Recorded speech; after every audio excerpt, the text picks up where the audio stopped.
داریوش شاه هستم، شاه بزرگ، شاه شاهان، شاه کشور پرنژاد، شاه زمین‌های بزرگ و پهناور، پسر بیشتاس به هخامنشی.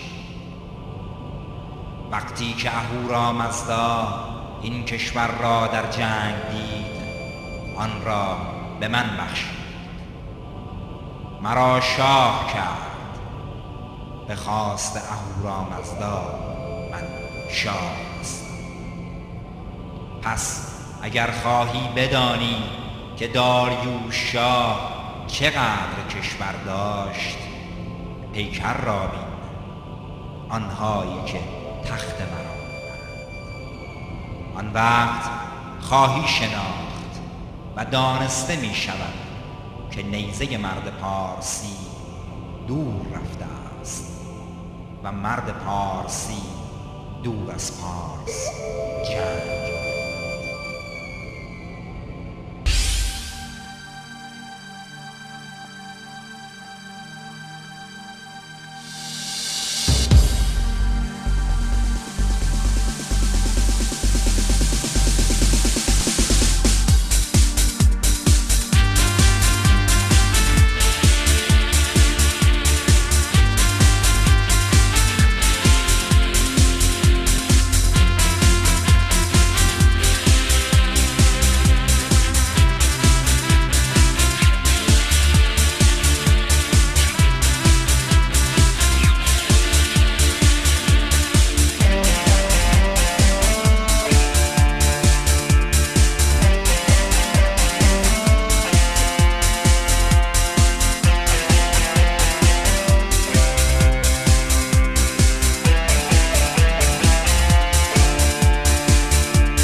شاه شاهان، شاه ایران، من داریوشم.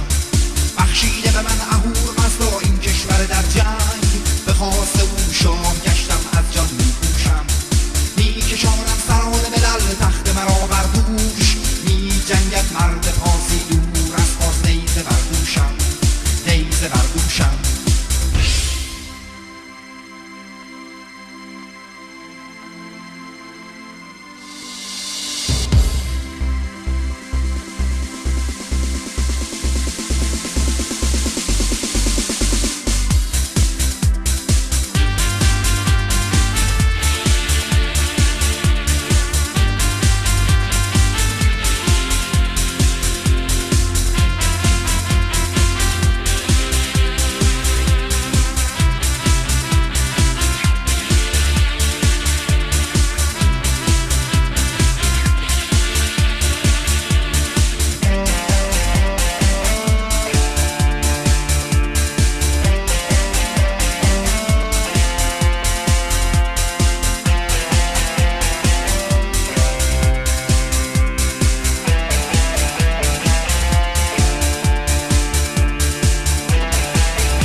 تا خوارزم و سیستان، قندهار، سکاها، مصر و عربستان. از ماد و خوزستان تا خوارزم و سیستان، قندهار، سکاها، مصر و عربستان. آشور و بابل تا به مرز یونان،